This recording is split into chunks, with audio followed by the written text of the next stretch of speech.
Understanding autistic traits, because acceptance begins with understanding. Why might autistic traits present differently in women than men? My personal take is that gender roles are often established through society's current model and play a large role in how behaviors of people with autism are also displayed.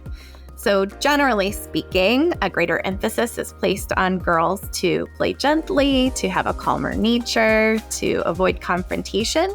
And that comes out in girls and women with autism too as they age. I think the female characteristics may center more around the social emotional side. So, making friends, keeping friends, how females deal with, how they're feeling and expressing that as well.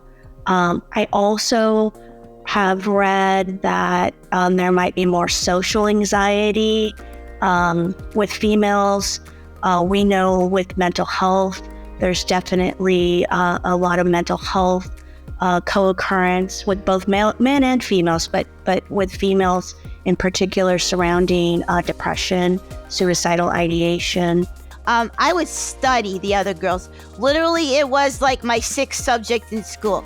I would study how they interacted, what the words they used, how they dressed, how they moved, everything. I would write things down and I'd go home and I'd put on, I'd talk to myself and say, okay, tomorrow I'm going to do this and I'm going to move like this. And I literally taught myself, I guess, how to mask. And I was so good at it that it actually a little bit hurt me because they were diagnosing me with sensory processing disorder, obsessive compulsive disorder, everything about autism, but they didn't consider autism because I was so good at masking and hiding a lot of things.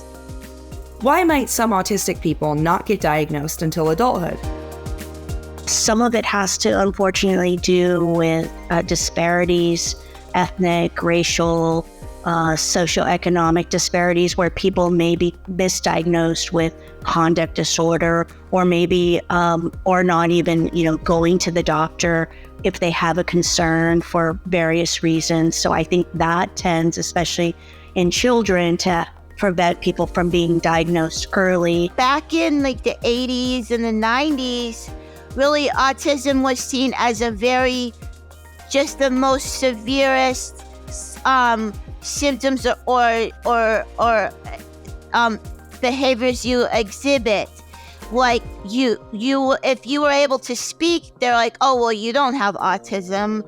If you were able to do certain things, they never considered you to have autism. And on top of that, with masking, people learned to mask and fit in, especially back then when being quirky was not cool. Well, I guess maybe it's because, some people are, in denial about it. But however, once you're a kid, you don't know how it works either. And during teens and a certain age, they end up masking to conform to society. And I think that, autism should be celebrated instead of, just hiding it out like the plague. As a child, you may be supported, hopefully, to some and hopefully a large degree by family, the education system, your community perhaps. And then as an adult, all those supports can cease. So it can become more apparent where those barriers are when that's the case.